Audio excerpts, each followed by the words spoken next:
The broadcast is now starting. All attendees are in listen-only mode. Hello everyone, I'm Stephanie Beckler with the National Renewable Energy Laboratory, and welcome to today's webinar, which is hosted by the Clean Energy Solutions Center in partnership with the Renewable Energy Policy Network for the 21st Century, REN21. Today's webinar is focused on 100% renewables. Are they a pipe dream or reality? Before we begin, I'll quickly go over some of the webinar's features. For audio, you have two options. You may either listen to your computer or over your telephone. If you choose to listen to your computer, please select the mic and speakers option in the audio pane. If you choose to dial in by phone, please select the telephone option, and a box on the right side will display the telephone number and audio pin you should use to dial in. If anyone's having technical difficulties with the webinar, you can go to the GoToWebinar's help desk, and you can contact them at the number on the screen, 888-259-3826, and they can assist you. If you would like to ask a question during the webinar, and we encourage that you do, please use the questions pane on the GoToWebinar toolbar. If you're having difficulty viewing the materials through the GoToWebinar portal, you can find PDF copies of the presentations at cleanenergysolutions.org/system. Also, an audio recording of the presentations will be posted to the Solutions Center training page within a few days of the broadcast, and will also be added to the Solutions Center YouTube channel, where you can find other informative webinars as well as video interviews with thought leaders on clean energy policy topics. Finally, one important note of mention before we begin our presentation is that the Clean Energy Solutions Center does not endorse or recommend specific products or services. Information provided in this webinar is featured in the Solutions Center's resource library as one of many best practices resources reviewed and selected by technical experts. Today's webinar agenda is centered around the presentations from our guest panelists, Christine Lynn, Dr. Sven Teske, Kanika Chawla, and Charles Murove, who have joined us to discuss the full spectrum of views as to whether achieving 100% renewables by mid-century is a pipe dream or a reality. This webinar draws on over 100 interviews with energy experts from around the world. Before we jump into the presentations, I'll provide a quick overview on the Clean Energy Solutions Center, and then following the presentations, we'll have a question and answer session where the panelists will address questions submitted by the audience. And at the end of the webinar, you will be automatically prompted to fill out a brief survey, so we thank you again for taking a moment to respond. The Solutions Center was launched in 2011 under the Clean Energy Ministerial. The Clean Energy Ministerial is a high-level global forum to promote policies and programs that advance clean energy technology, to share lessons learned and best practices, and to encourage the transition to a global clean energy economy. 24 countries in the European Commission are members, covering 90% of the clean energy investments and 75% of global greenhouse gas emissions. This webinar is provided by the Clean Energy Solutions Center, which focuses on helping government policymakers design and adopt policies and programs that support the deployment of clean energy technologies. This is accomplished through support in crafting and implementing policies relating to energy access, no-cost expert policy assistance, and peer-to-peer learning and training tools, such as this webinar.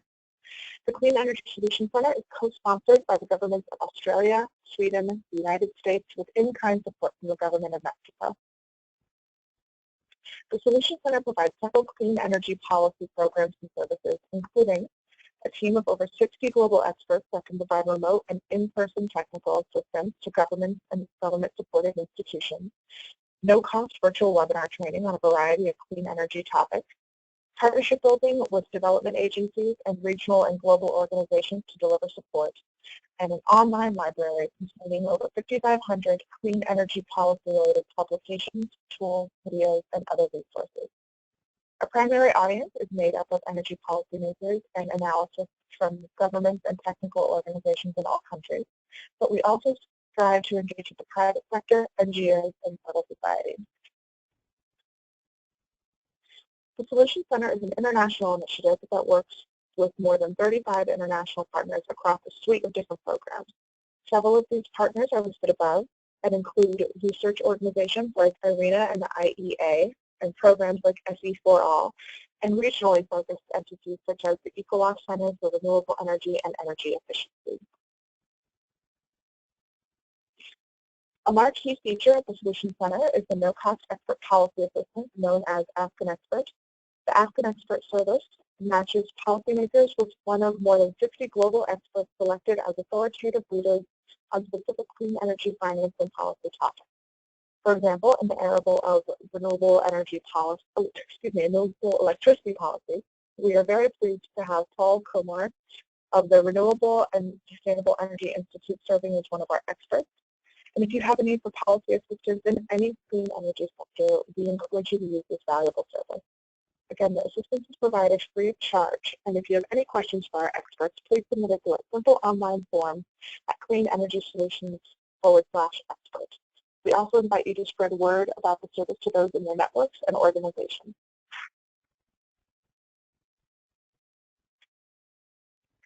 Now I'd like to provide brief introductions for today's panelists. First up is Christine Lynn. She was appointed the Executive Secretary of 121 in 2011, and she has more than 20 years of working experience in the field of renewable energy. Following Christine, we'll hear from Dr. Sven Teske, who has over 20 years of experience in technical analysis of renewable energy systems and market integration concepts.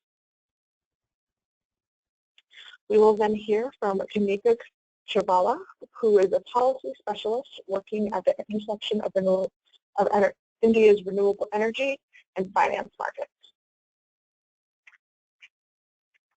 And our final speaker today is Charles Murove. He's an engineer with over 34 years of experience in the energy sector, both in public and private sectors in Africa. And with those introductions, I'd like to welcome Christine to the webinar. Thank you very much, Stephanie. Good morning, good afternoon, ladies and gentlemen. We will get up the slides in a minute. There they are. Excellent.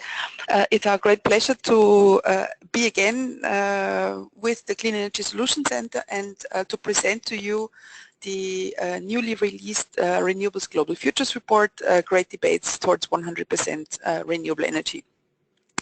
So REN21 is basically a multi-stakeholder network that exists since 2005, bringing together actors from the private and the public sector. We are hosted by UN Environment in Paris, France, and we are most known for our annual Renewables Global Status Report that we issue since 2005, which describes market, industry, policy, investment trends in cooperation with UN Environment's Global Trends in Renewable Energy Investment. And we have seen that according to latest figures published by ARENA, 2016 has been a year of record additions of 166 gigawatt of wind and solar. However, we saw that investment was down compared to 2015, so total investment in 2016 in renewable energy was in the order of 242 billion. And that's a reflection that the costs effectively for these technologies have come down. So more was installed, but less investment volume. And what was also remarkable, the IEA just pointed out that 2016 was the third year in a row where emissions related to the energy sector remained stable, while the global economy grew 3%. And the main reason for these emission reductions are energy efficiency and renewable energy investments in the US and in China. And this is very encouraging because we clearly see that that renewables are really making their way into the mainstream energy system of many countries and are a central pillar in reaching the objectives of the Paris Agreement. And this reaching of these objectives means nothing less than a total decarbonization of the energy sector. If the Paris Agreement is to be reached, properly implemented, we need to decarbonize the energy sector, which of course is a huge task. But on the other hand, we thought, based on the status of development already existing, we thought of interviewing experts from all around the world about what they think about the 100% renewable energy future, whether it's a pipe dream or whether it's reality. And these experts interviewed were actually grouped into three categories. It was 114 in total. Some of them were conservative towards their attitude to renewables, some moderate and some progressive. So we're really trying to give a full spectrum of opinion. And we developed a standardized questionnaire and asked people to give their opinion on the feasibility of a 100% renewable energy future, and then also on the macroeconomic impacts of such a future. In this exercise, we covered all regions of the world, and we worked on this with different regional partners. For example, with the Council on Energy, Environment and Water from India, where Kanika Chawla works, or also in Africa with Charles Murove. And we then really got opinions from India, from China, from North America, South America. North America, we work together with the Clean Energy Solution Center, Japan, and then also we interviewed people in Australia, Oceania, and then of course some international experts and organizations. The report was lead authored by Sven Teske from the University of Technology, Sydney. And I'm very happy to have him here with us on the webinar. Basically what we did is to cluster the results that we got together in 12 great debates and show, because basically what we think is that the 100% renewables, this is not an advocacy report about 100% renewables. It's an analytic work showing what are the challenges and what are these, what we call great debates that need to be tackled in order to make such a reality come true. This is a starting point. We are launching the report here today at the Sustainable Energy for All Forum in New York. But we really see it very much as a starting point to organize debates on this subject between actors of the public and the private sector in order to get the discussion going, because only by informed discussion and informed decisions can policy frameworks be set in a way that this 100% renewables is a reality, is becoming a reality. We see already today that we have examples where 100% renewable targets exist, be it in companies, for example, IKEA, Adobe, Google, Swiss Re, all have 100% renewable energy targets. Of course, they do it to a certain extent out of corporate social responsibility reasons, but I think they mainly also do it because they understand that it makes economic sense, and in many jurisdictions nowadays, renewables are cost competitive, and we have that these 100% commitments also done by cities such as San Diego, by islands, for example, the Cook Islands have a 100% renewable energy target, and countries such as Costa Rica, just to name a few. So we see it is becoming a reality, but what we are really trying to do here is to outline what are the challenges, what are the issues, and then to find solutions in the dialogue on how those can be overcome. And with this, I'm going to hand over to Sven Teske, the lead author of the report, to guide us through the main findings. Thanks, Christine. With no further delay, I will just jump in the first results. I will, hang on. In the first category, we had 100% renewables is an illogical consequence of the Paris Agreement. And therefore, we asked the question, is the transition to a 100% renewables on a global level feasible and realistic? And we have a broad range of different answers, but the striking was that 36% of all the interviewed experts strongly agree and 35% agree. So altogether 71% actually agree with that statement. 12% were not decided yet, and only 17% disagree or strongly disagree. So the second question in this category was what will be the share of global renewable final energy consumption by 2050. So that includes heating and transport. And the result was that, again, more than 70% of the experts expect the renewable energy share, the global one, to at least double from currently 19% to over 50%. Which leads me to a first conclusion that all experts actually agree that renewable energy deployment is able to expand in the future, and that there is a technical and economic potential for renewables, and which is largely untapped. However, when asked about the likelihood of achieving 100% renewable future, there was no consensus, and despite the fact that 2/3 of the experts actually agreed that it's possible, many experts did not really think it's actually necessary. So the 100% renewables right now is not yet a logical consequence for all energy experts of the Paris Agreement.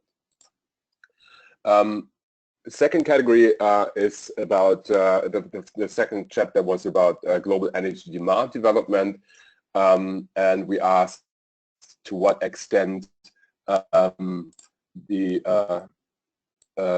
energy demand, global final energy demand, will increase or decrease by 2050 in percent compared to 2015.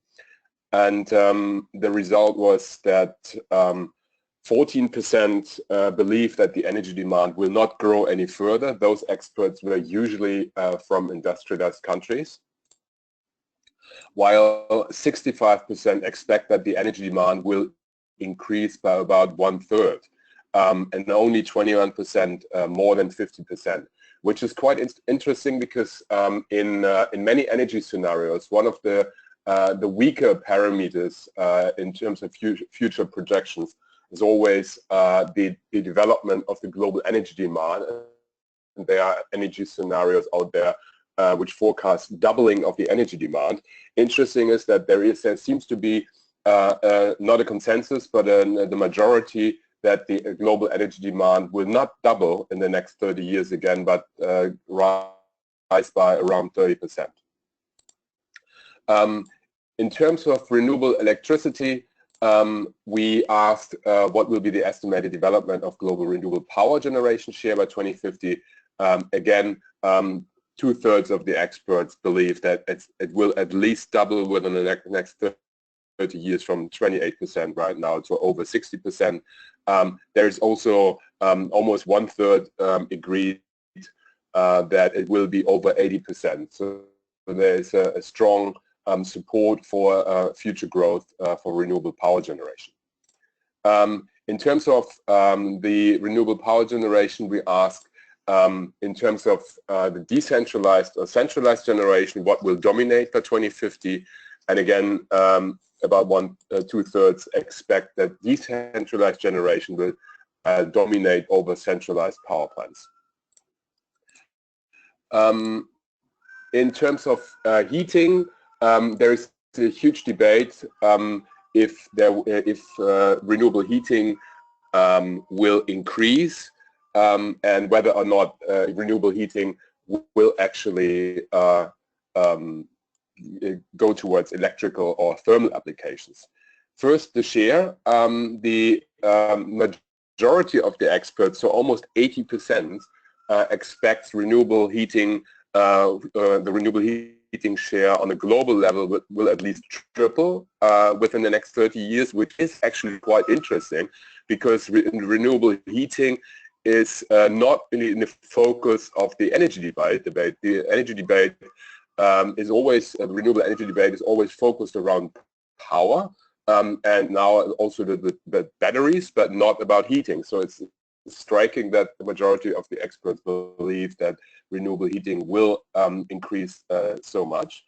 The second part of the question was that we asked, do you agree or disagree with the statement that the electrification of the heating sector will continue and will lead to an almost complete electrification? And 39% agreed with that statement. 41% disagreed with that statement, and 20% were undecided, which basically means the race is still wide open. That does have a huge implication in the future because renewable heating on thermal application or on the electrical application need very different infrastructure. There is an urgent need for a debate in what direction renewable heating will go. Going to renewables for transport, we first ask the experts what they believe the share of global renewable transport energy consumption will be by 2050. There are 2/3 of the interviewed experts expect that renewable share to grow by a factor of 14, which was really surprising for me because right now renewables only contribute to 3.5% on a global level, and that so many experts believe that it will be over 50%. We actually asked in this survey more than 100 questions, and we obviously can't present all those questions and answers. So I can only tell you that it was really interesting to see that there is almost a consensus that electric mobility will dominate the transport sector in terms of road and personal transport. So there's a global-wide consensus that electricity will make it. So there are three key topics that should be included in any future debate about renewables in the sector. And one is that how can we rise e-mobility and how can it organize, expand it to public transport? Because most experts agree that a modular shift is required. So just to replace the combustion engine with an electric motor is not enough. So we also need to organize a mode shift. That means that public transport, more other innovative forms of transport will be powered by electricity, but electric mobility is far more than just replacing the combustion engine with electric drives. The second part of the transport debate is about possibilities for renewables in aviation. There's an urgent need for increased research and development. Up until now, the only option for the aviation sector is biofuels.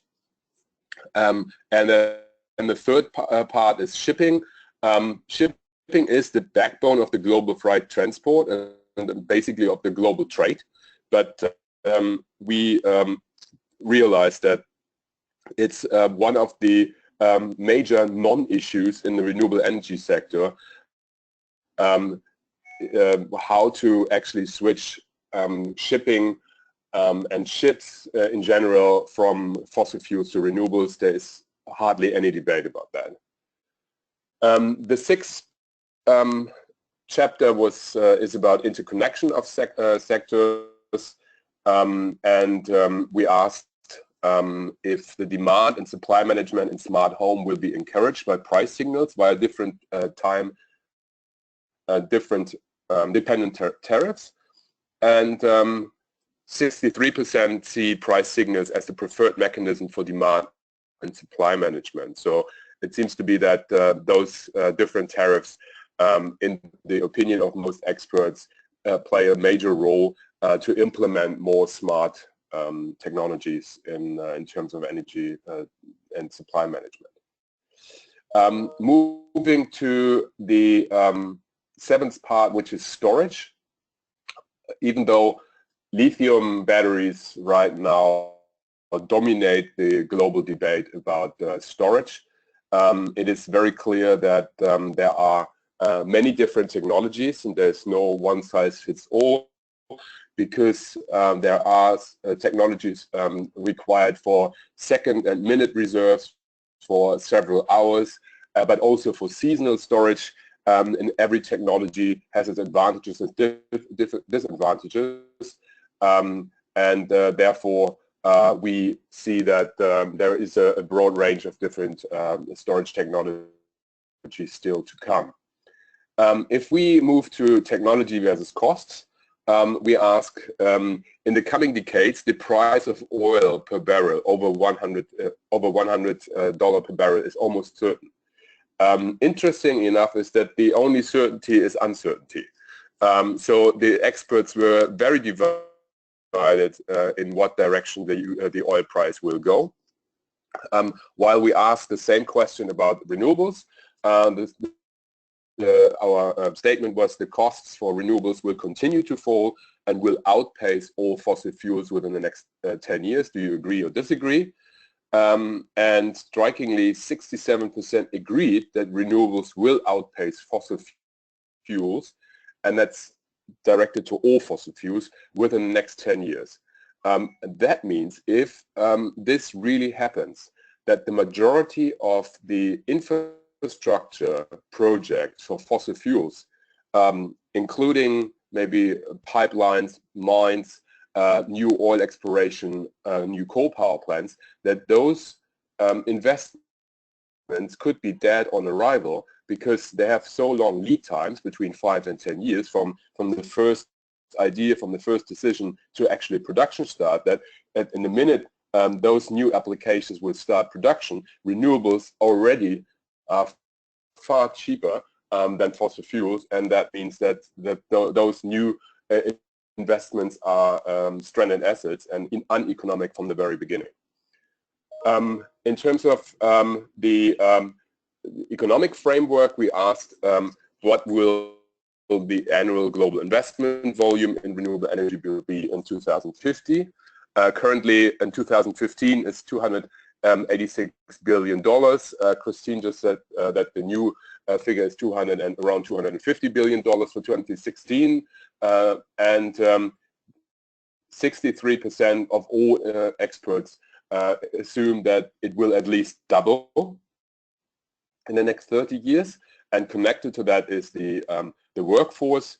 The majority of the experts, more than 50%, expect the workforce even to quadruple, which would mean that the renewable industry would be with an equal size of the car industry on a global level, and I think that's a very strong statement. In terms of the utilities of the future, and it is clear to all experts that the future utility will have little in common with today's utilities, and that business model will need to change significantly. But how those future energy markets should be designed is wide open.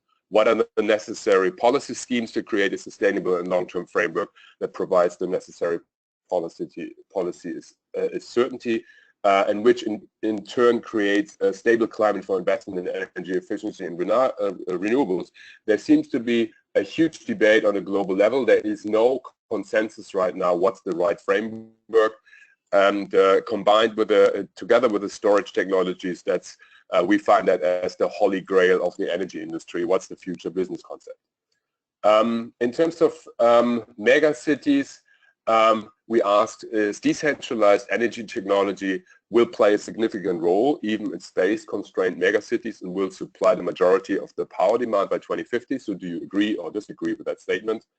And almost half the experts agreed that renewable generation can play a role even in space-constrained megacities, but it's very urgently needed to have more research and development in that field, and also to have more case studies to see whether or not, for example, wind farms in industrial areas, on harbors, or near shore offshore wind farms will actually be feasible close to megacities.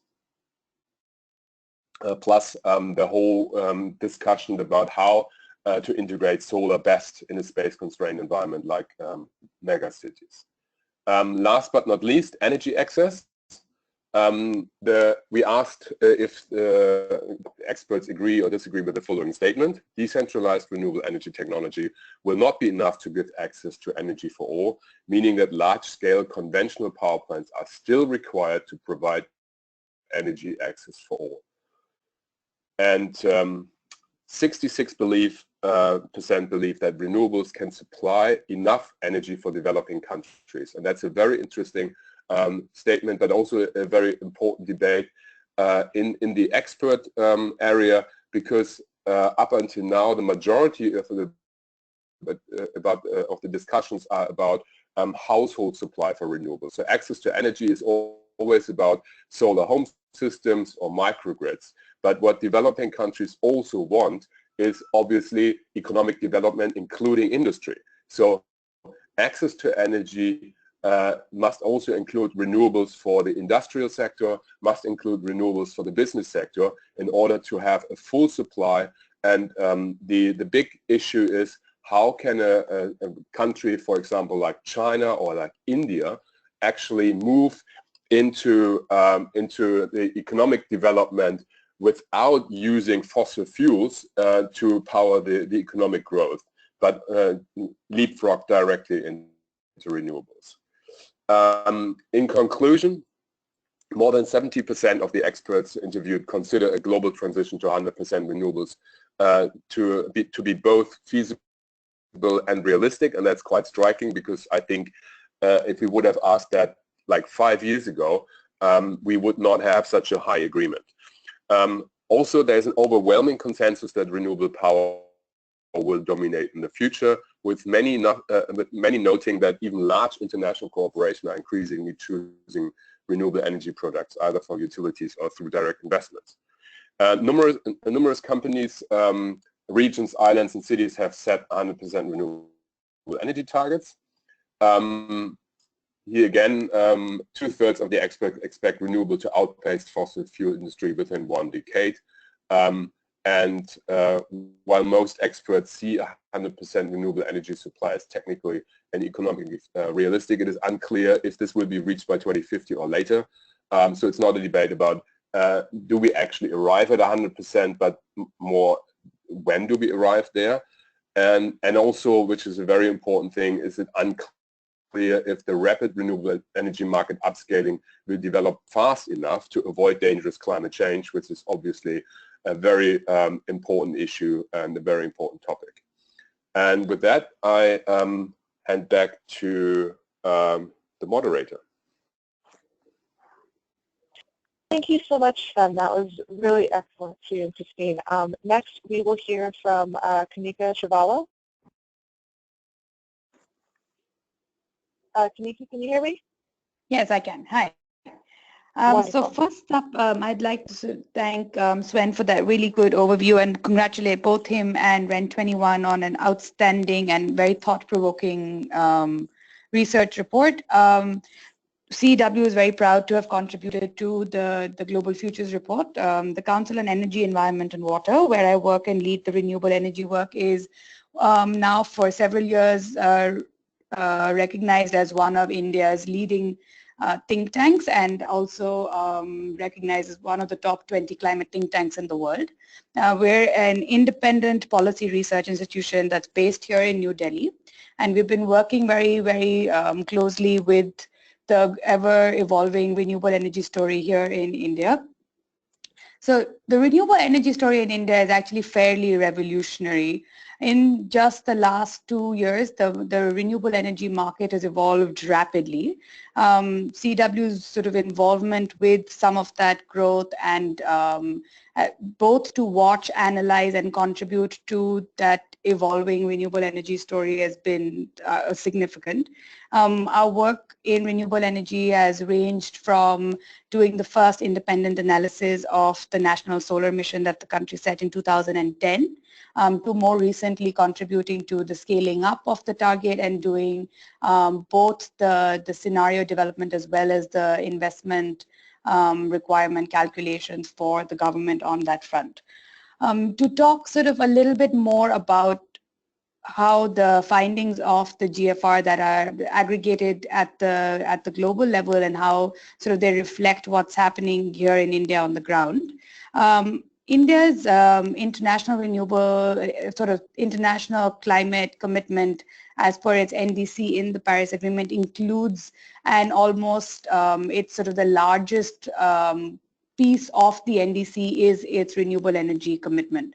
India's commitment as a part of the Paris Agreement includes a phase down or a scale down of the GHG emissions, which actually would be realized if it were to realize its 40% non-fossil fuel capacity target, also as per the NDC.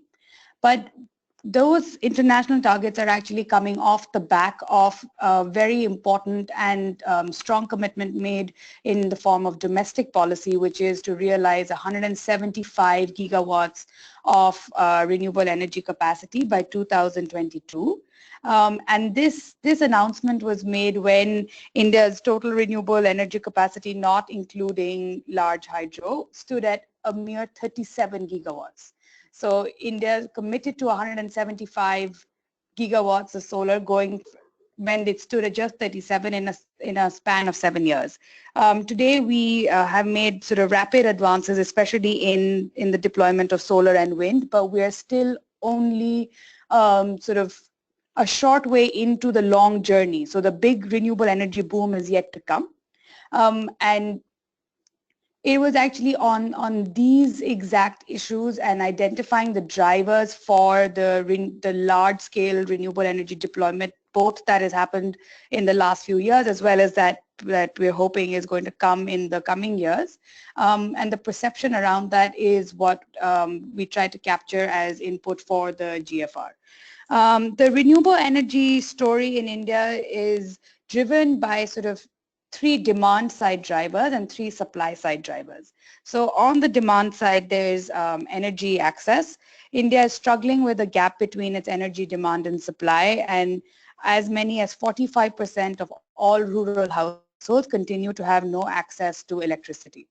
So keeping that imperative in mind, renewable energy continues to be a very, very important solution to plug some of this gap. The other demand side driver is on energy security. India has growing imports of oil as well as coal and is exposed both to supply risks as well as risks within the market. And in this context, again, renewable energy plays a strong and important role in bridging some of the uncertainty that comes from the geopolitics surrounding conventional sources of fuel. And then the third demand side driver is around energy efficiency. As you know, as the economy grows rapidly at more than 7% every year, it's important that we also grow in a sustainable way. And so renewable energy and energy efficiency together are a very important pillar of a sustainable growth trajectory going forward. On the supply side, in order to realize the growth ambition as well as the sustainability ambitions, it's important that renewable energy be supported by strong policy, access to affordable finance, and both the creation of jobs but also the provision of skill development to meet those job requirements efficiently. And keeping all of these in mind, the perception analysis for the GFR included us interviewing members from industry, sort of stakeholders from within government, civil society, as well as people in politics. And the findings, actually, I'd like to summarize the findings specific to India on 5 points, which are actually quite similar to some of the great debates that Sven just discussed, but also to the drivers that I just discussed. So 50% of the interviewees for India said that 100% renewable energy by 2050 is likely and could be a reality. It's interesting because India has a unique development, it's sort of in a unique position where it has a rapidly growing economy, it has very strong developmental imperatives, and yet it has a commitment to transitioning towards an energy mix that has much more renewable energy. It's also interesting and important to realize that much of India's renewable energy advances are happening in the electricity sector. So there is limited use of renewable energy for heating or for other end uses. There is also now some work that's being done around electrification of transport, especially in the case of the railways, both intercity and sort of national rail, but also metro rail systems. But even having said that, the sort of focus continues to be on electricity, but there is a very strong focus on a greater role for renewable energy within that electricity mix. However, the interviews also suggest that there is no consensus on the political obstacles. And this isn't because there aren't any political obstacles, but there is much to celebrate, especially in recent years, where there is political certainty on the large-scale targets, which have definitely nudged the market to move in the direction of rapid growth, declining prices of both solar and wind.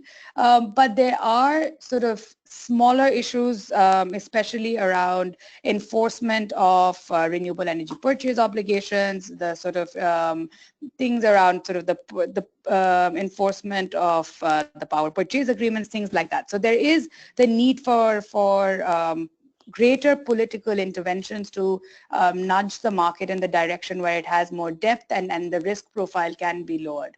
Which actually then leads me to the third point, which was well identified by many of the experts that contributed to this report from India, where they identified the role of finance in making India's renewable energy dream a reality and one that doesn't just last in the pipe dream. And so the analysis that we've done here at CW suggests that 70% of a unit of solar electricity, the cost, sort of 70% of the per unit cost comes from the cost of finance. In the case of wind, that's 60%. So in order to really bring down the cost of both solar and wind, it's important to bring down the cost of finance. And much of the cost of finance is contributed by the high risk profile of renewable energy projects, but that isn't inherent necessarily to renewable energy technology, but much more to the forces of the market or the renewable energy market, including the health of the utilities as well as the business model of the utilities that haven't adapted themselves fast enough to the growing role of renewable energy in the electricity mix. The other and sort of a follow point from that, which would be my fourth insight into what the GFR says specifically for India, is that experts have recognized the need to rethink subsidies. And this is something that is sort of extends beyond the borders of India, but renewable energy is becoming a competitive market-based energy source. It need not continue to get the kind of subsidies that it has enjoyed so far for grid-connected large-scale solar and wind, but that those subsidies could be redirected to more underserved sectors of the market, whether it be decentralized renewable energy, sort of productive uses of renewable energy, say for solar pumping, water pumping, or processing food, things like that. But also redirecting them to some market making mechanisms. For example, to lower the risk within the market so that more private finance can flow into the renewable energy market. And then the last point that I'd like to make would be around costs. So in the last few weeks, India has seen the cost of both solar as well as that of wind to come down to as low as 5 cents per unit. This includes, I mean, solar is marginally cheaper than wind. I mean, these are also large-scale utility or park-sized projects where costs have come down this much. But these prices, are close to being competitive to thermal power or power from any other source or any other fuel. But also internationally, what is interesting, and this goes back to the point that was made both by Christine and Sven, is that you need less money to deploy more. So it's a really good time to be, you know, thinking and working and watching the renewable energy sector both in India and worldwide, but also to be thinking about how we can take advantage and build on some of the opportunities that we have at the moment because of the advances that the renewable energy sector has already made to accelerate the pace at which it's being deployed.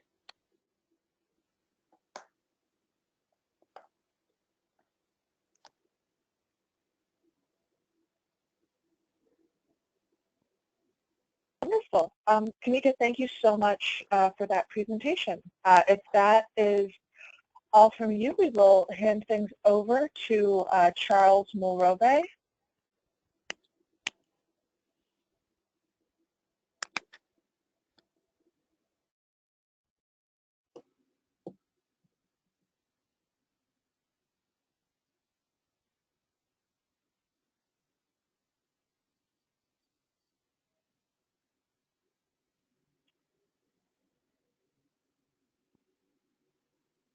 Charles, are you able to hear me?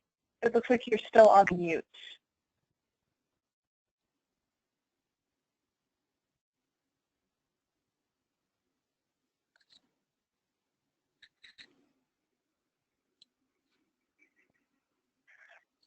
Charles,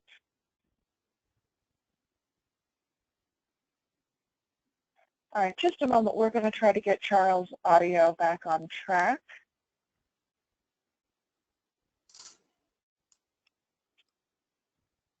While we're waiting, if anyone has a question they'd like to submit, now is a good time. Please enter those in the question pane.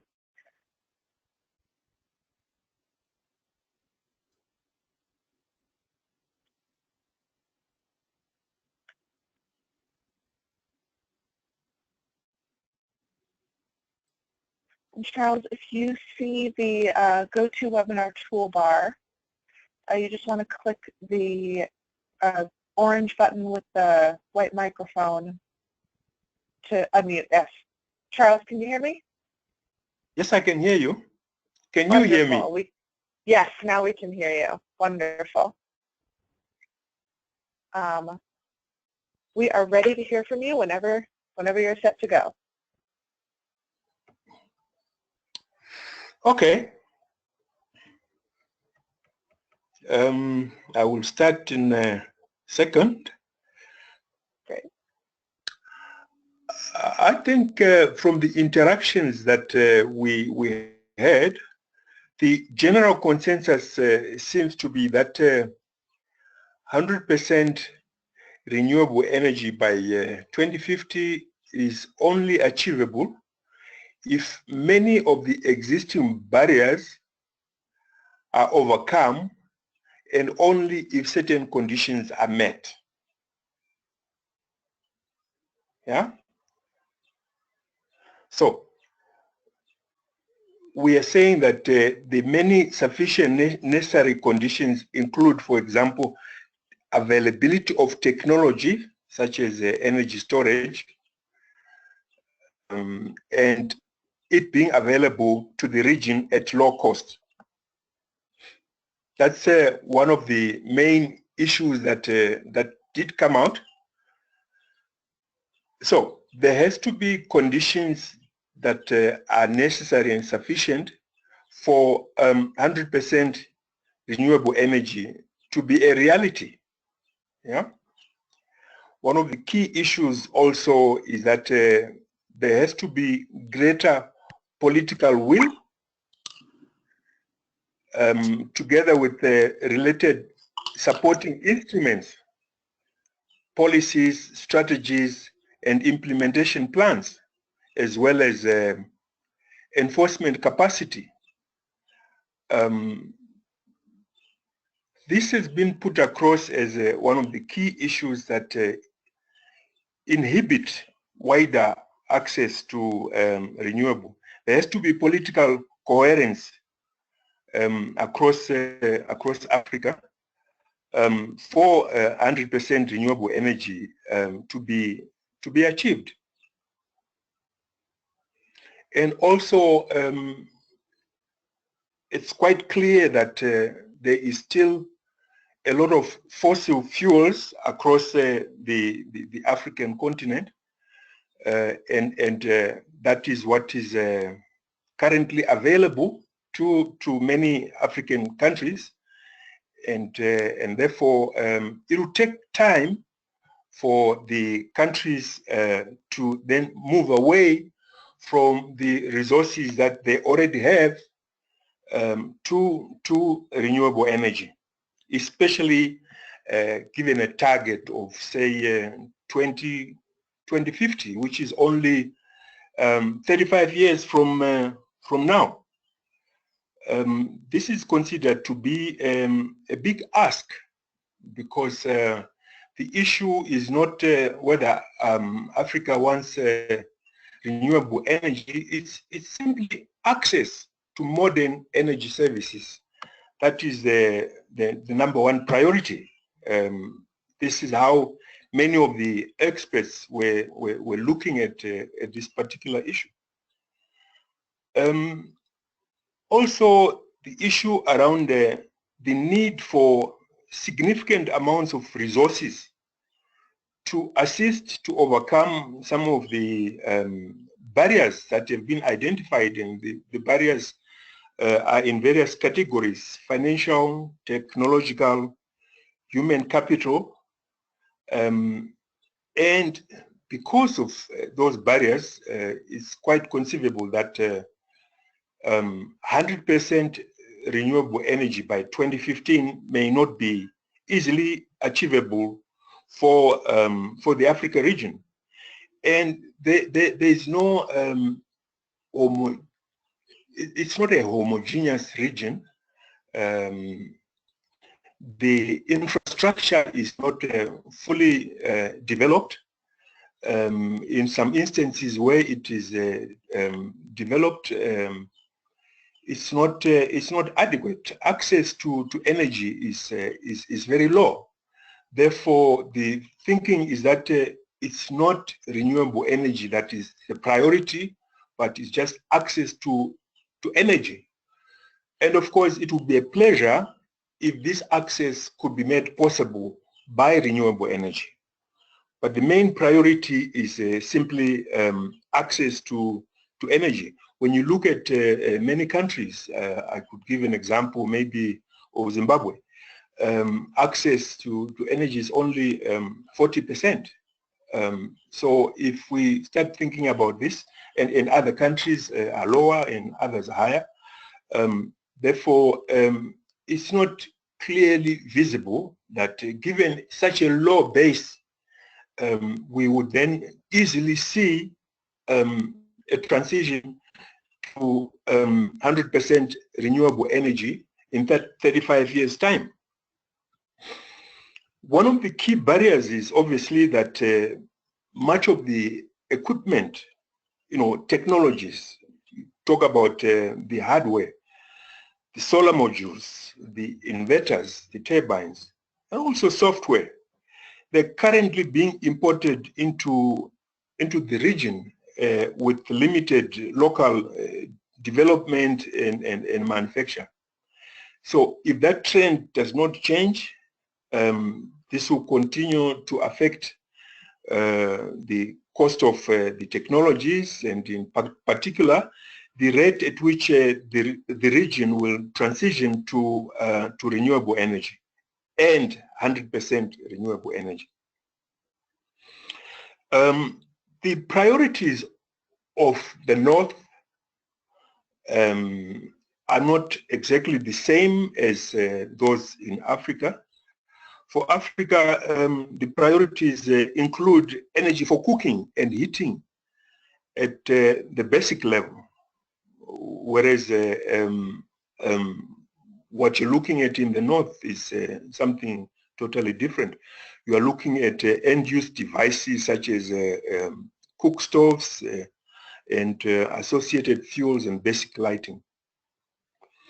But this aspect, it was felt that this aspect was not adequately covered in the interview instrument. Also, the region, as mentioned before, is not a homogeneous region in terms of infrastructure development and access to energy, and in particular, access to electricity. So there is inadequate and in some instances antiquated and poorly maintained grid infrastructure, even at local and regional level. This was cited as an example where electricity could not, for instance, be effectively shared nationally and across regions. So it was felt that perhaps decentralized systems would play a better role in Africa, also because of the sparse nature of the economies. Okay. There is also a perception that the region now requires an energy mix to better mitigate against risks such as the drought.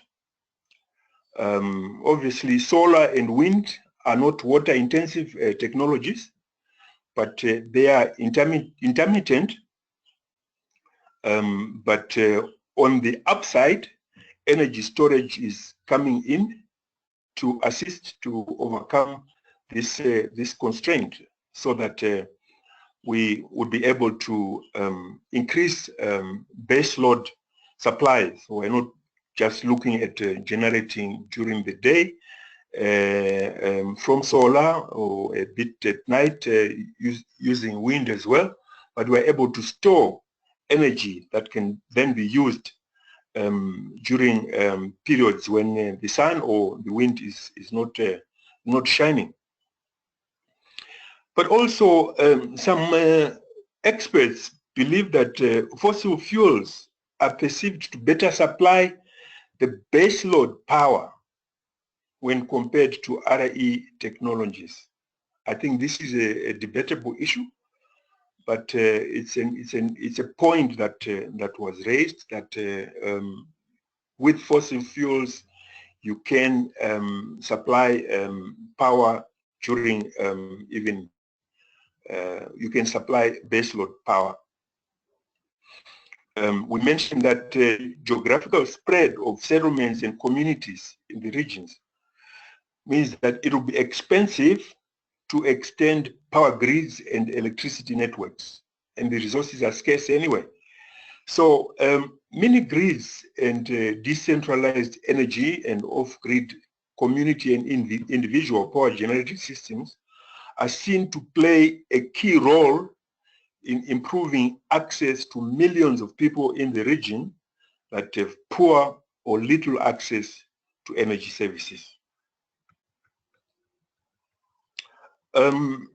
The other issue that came through is that as the technologies continue to mature and become readily available at lower cost, there's strong feeling that private consumers, individuals, communities, small businesses too, will transition from being only consumers and will become prosumers.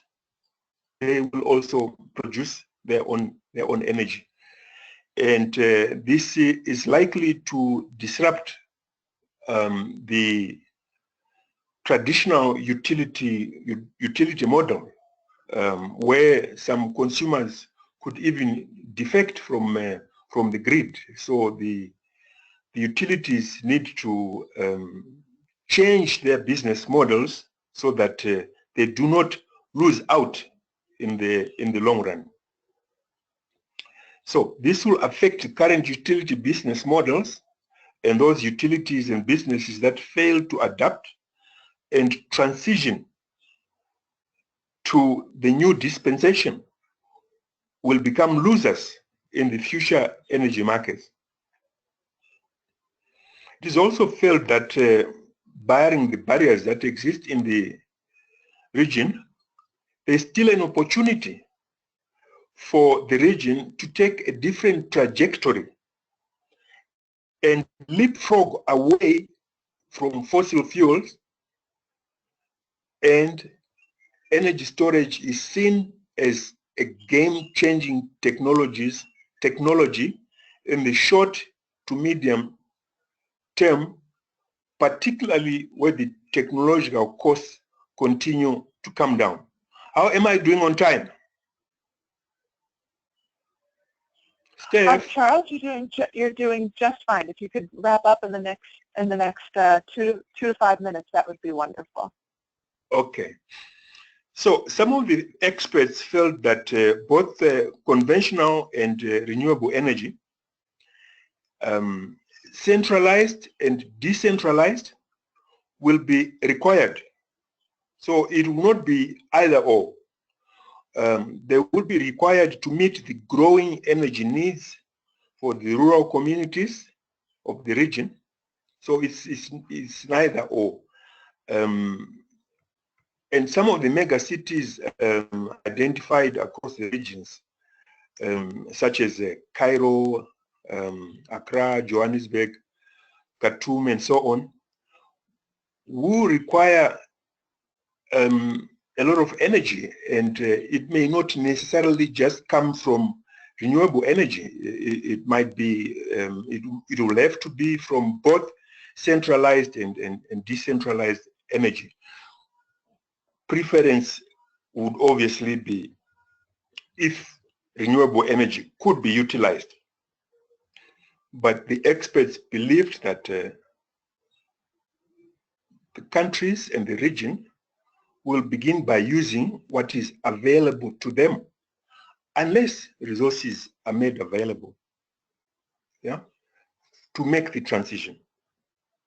So my understanding of this is that there appeared to be no clear consensus and agreement on many issues among the respondents, especially regards the heating sector, the price of oil, trends in road transportation and technologies.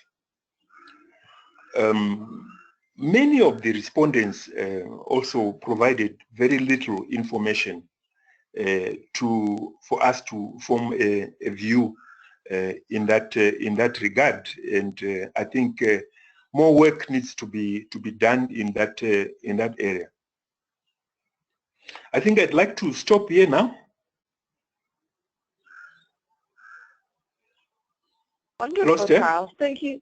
Yes, I'll take over from here. Thank you so much to all of our panelists. Those were excellent presentations and so many wonderful perspectives. We'd like to remind our attendees to please submit any questions they have in the question pane on the GoToWebinar toolbar. We will also keep up several links on the screen throughout for quick reference as to where to find information on other webinars or previously held webinars and today's webinar. So with that, I'd like to ask the first question, which is for Christine. We've had a couple of people wondering if you could provide a little bit more information as to the backgrounds of the experts selected and how that selection process was undertaken. Thank you very much for the question. Yes, so in total we had 114 experts.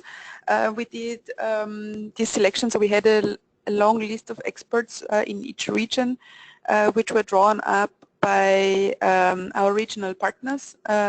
So we have CEW from India here with us today, and Charles, who assisted us with the African interviews. But the selection for Africa, for example, was done in close cooperation with the SE for All Africa Hub. We then had in China, we worked with the Chinese Renewable Energy Association. For Latin America, we worked with Fundación Bariloche. In Japan, we worked with the Renewable Energy Institute. So basically, our partners, our network partners in the different regions, for Europe it was the International Institute for Applied System Studies, IASS, in Potsdam. They came up with a long list of partners from all different constituencies, government, international organizations, NGOs, people in the field of science and academia, and then so both the public and the private sector, and we had a long list for each region, and then we tried really to balance in order from their from where they come.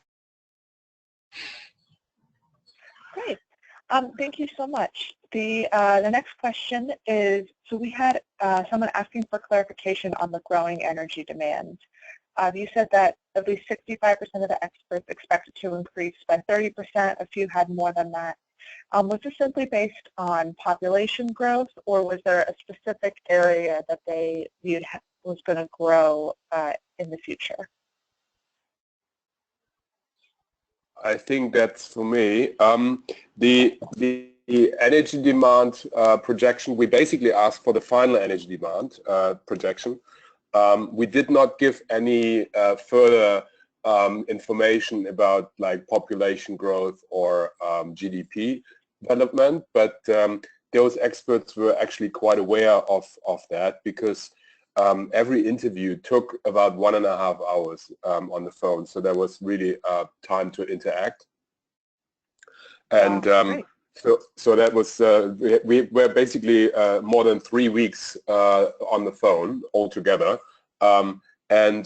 What the majority of the experts in developing countries, they said that it will increase significantly, but in industrialized countries, people feel that the energy demand will not, the overall energy demand will not grow significantly, although there was a strong consensus that the electricity demand will grow, but on the expense of, for example, primary energy, because there are less fuels required for that.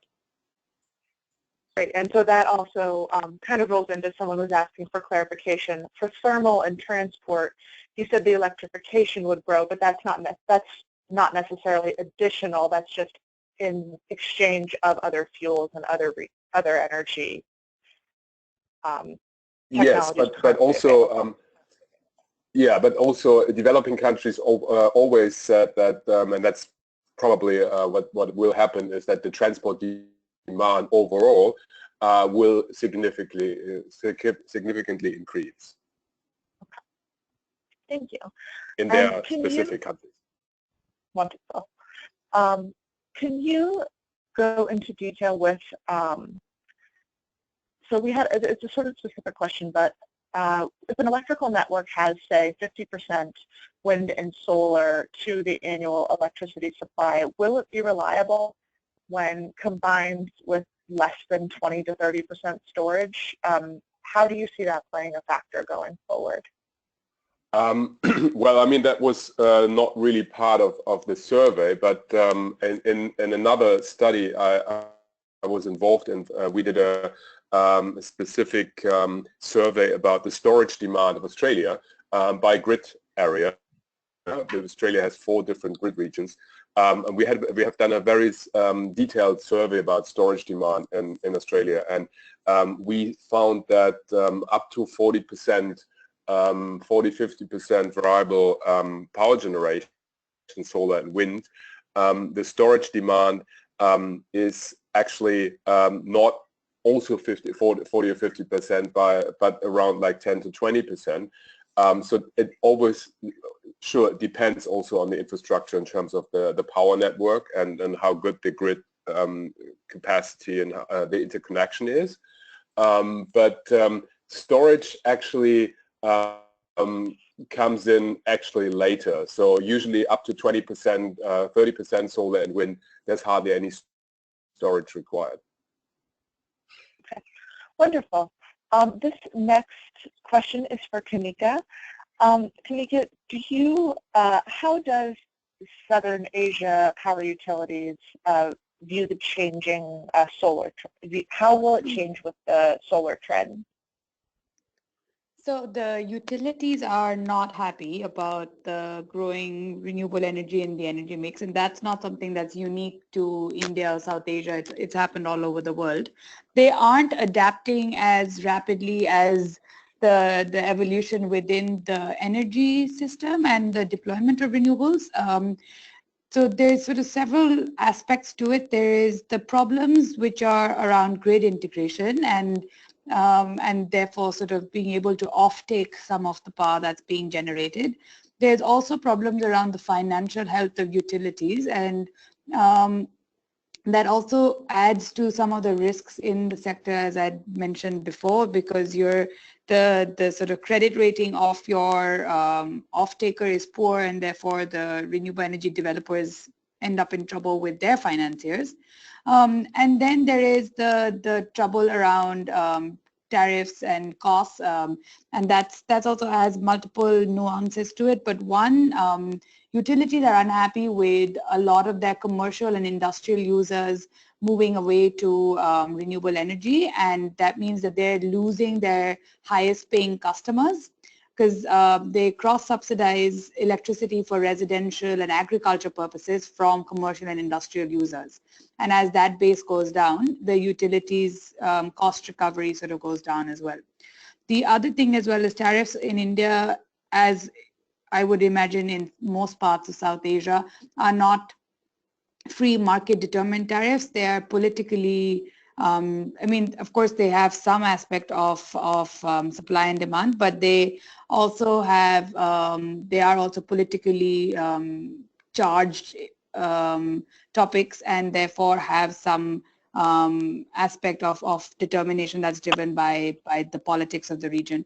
And so they're unable to pass on some of the higher costs from integrating renewable energy, or especially renewable energy that was commissioned a couple of years ago at tariffs that were quite high, unlike the tariffs now, which are fairly close to the tariffs proposed by thermal power. Wonderful, thank you. Another follow-up question for you, Kanika. Oh goodness, there's quite a few questions have come in. I definitely don't think we'll have time to get to all of them. Regarding the solar PV installations in India, how many do you expect will be developed in the next 4 years? Next 4 years? Yes. Yeah, so the next 4 years sort of would take us to 2021. So the target really is for 100 gigawatts by 2022. We are currently at 10.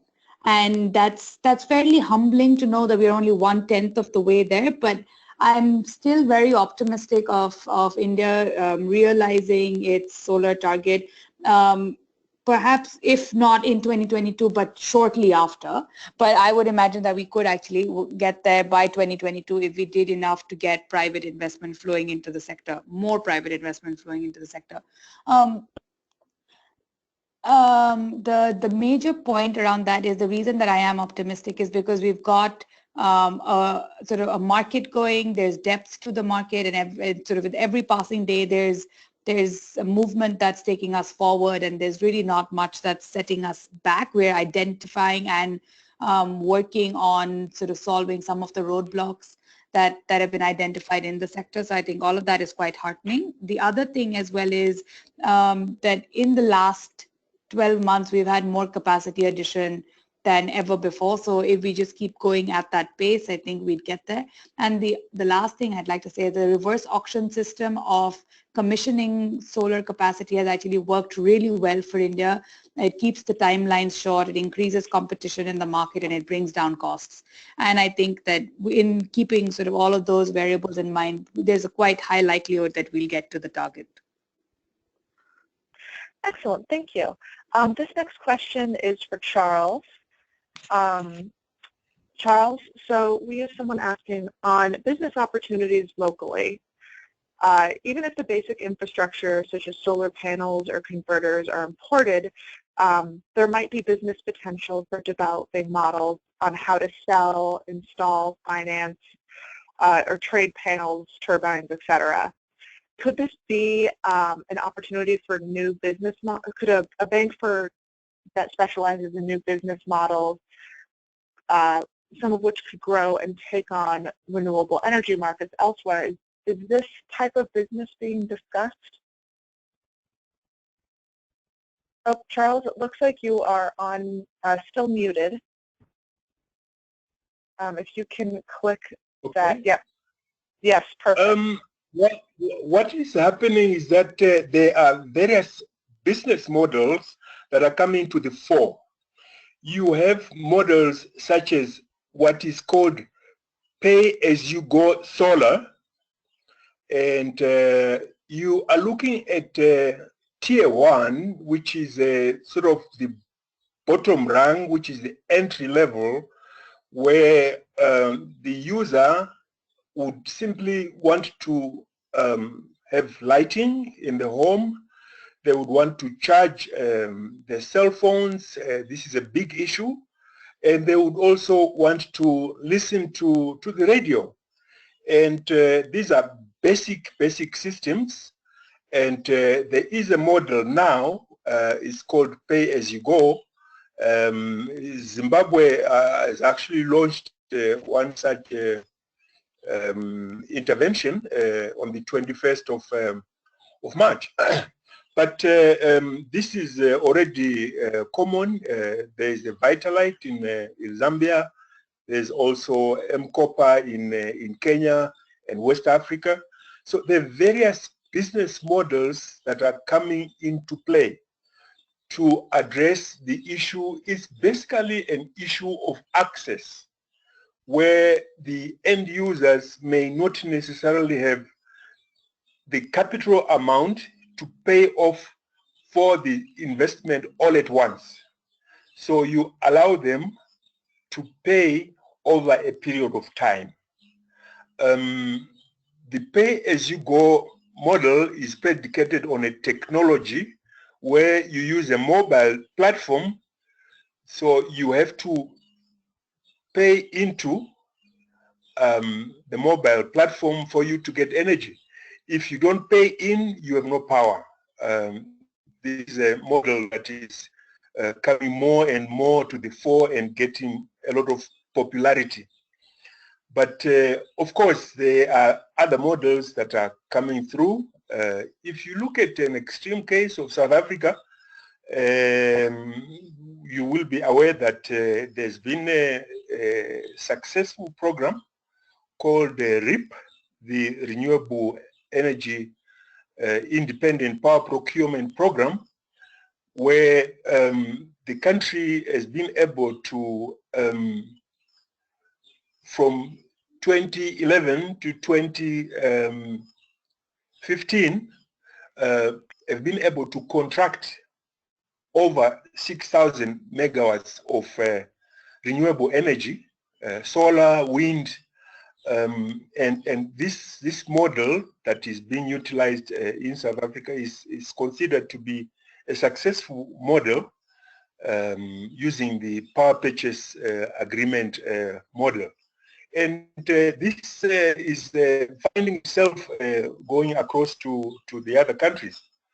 The difficulties that other countries face is that of risk. South Africa has a fairly sophisticated financial market, which is not the same in the other countries. So there is difficulty in achieving bankability for some of the countries. But with support from the global community, you are beginning to see, I will cite Zambia as a case in point, where a power purchase agreement was struck in the region of 7 cents on the back of support by the IFC and the World Bank, which is a very good outcome indeed for the country. Other countries are also learning from these experiences. So yes, there are different business models that are coming to play from the tier one. What I call the tier one is the small users through to bigger users, and where you allow access through financial mechanisms and innovations. And then also at utility scale, this is coming through. We're actually going to Nigeria last week of April. There is a conference there that is looking at some of these business models that are being applied across Africa. So yes, there have been barriers, but also solutions are being found to enable more and more access to clean energy. Wonderful. Thank you so much. And along the lines of energy access, this question is for Sven. How does the 100% renewable energy target figure in the priority list for developing countries or underdeveloped countries where energy access is more of a concern?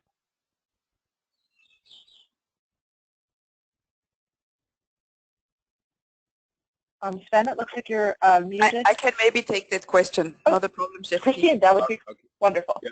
Christian, Sure. go ahead. Yeah. Yeah, so I mean, what we see all around the world, and we were quite positively surprised by this, is that over 2/3 of the experts, over 70%, say that a 100% renewable energy future is feasible and realistic. We see, of course, that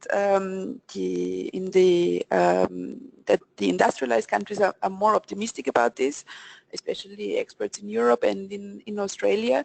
And they're a bit more reluctant in Africa, in India, and in Latin America, mainly because the main focus is on the access agenda and not so much on the 100% renewables agenda, which I think is understandable. However, when you look at cost situation of renewables today, we see that in many jurisdictions they are already now cost competitive. So countries actually have an interest in investing in renewables and making sure their access provided is provided with renewables, because otherwise they lock themselves in much more expensive assets and they will have lots of stranded assets. Having said that, and I think Charles mentioned it in one of his comments, often the issue is access to technology and to technological solutions, and also often it is a lack of awareness that renewables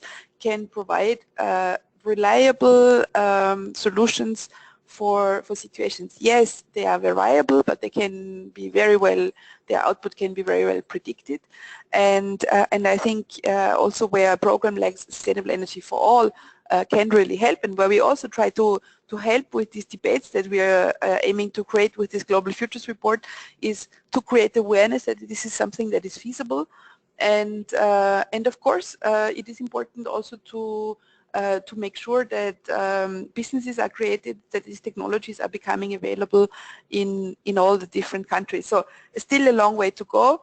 A bit more reluctance on the developing countries, but overall I would say a very, very positive picture. And I was just thinking myself, if we would have done this report a decade ago, people would have not believed in it, because it was very abstract.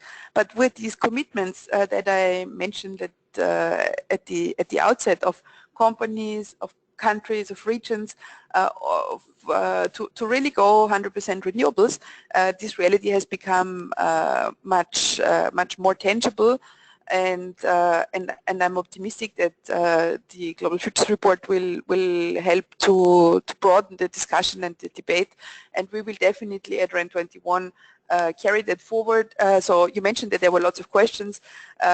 We would be happy also to answer them, because we really see this offline, and we see this as a start of a string of debates and debate platforms that we are aiming to initiate all around the world. Hello, Steph. Hello. I think what Christine has just said there, I think this is an important aspect of the work. I think we have only been able to reach out to so many, to a limited number of stakeholders.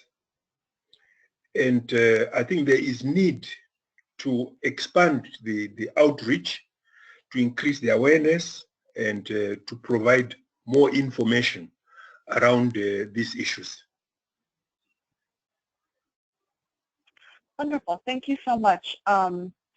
We have a few more questions. Unfortunately, Kanika is having to leave the webinar right now, so we will forward, there's a few more questions for her that we'll forward to her after the webinar concludes. Another question right now for Christine and Sven. Can you give us some more details on the total renewable output for the future of biomass? and how it might differ in future years. I think you touched on it a little bit with heating, but did you have any other details on biomass from the survey?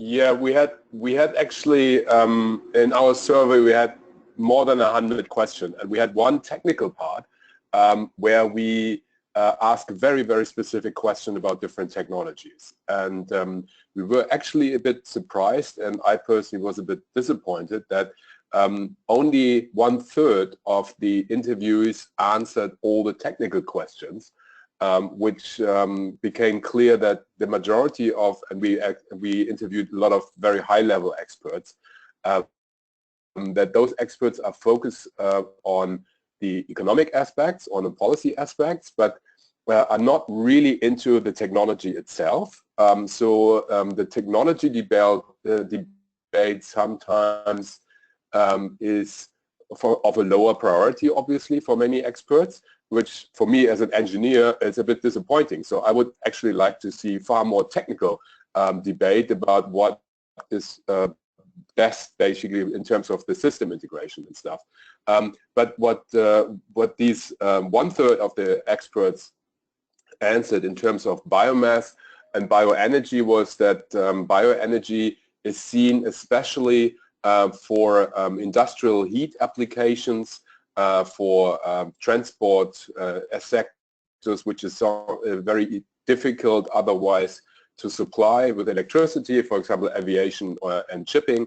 So biomass moved in that more difficult sector, in the opinion of many experts, and will not be used for normal households, let's say, because the other technologies like electric heating or solar collectors for solar heating are available, but biomass always was the backup for everything which was not really possible to supply via electricity or via other renewables. Excellent. Well, thank you so much, everyone, for taking the time to submit your questions. I'm afraid we still have quite a few questions, and we don't have time to get to them right now. We will be exporting all of them as soon as the webinar concludes and forwarding them to the panelists offline. So now we'd just like to wrap things up. On behalf of the Clean Energy Solutions Center, I'd like to extend a thank you to all of our panelists and the attendees for participating in today's webinar. We really appreciate your time and hope in return that there were some valuable insights you can take back to your ministries, departments, or organizations.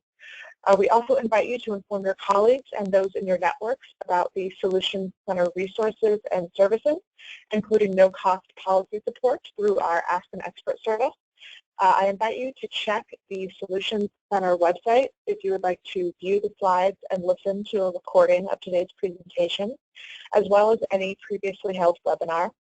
Additionally, you will find information on upcoming webinars and other training events. We are also posting the recordings to the Clean Energy Solutions Center YouTube channel. Please allow about 1 week for the audio recording to be posted. Finally, I would like to take a moment to ask you to please complete the short survey that will appear when we conclude the webinar. And with that, please enjoy the rest of your day, and we hope to see you again on future Clean Energy Solutions Center events. This concludes our webinar.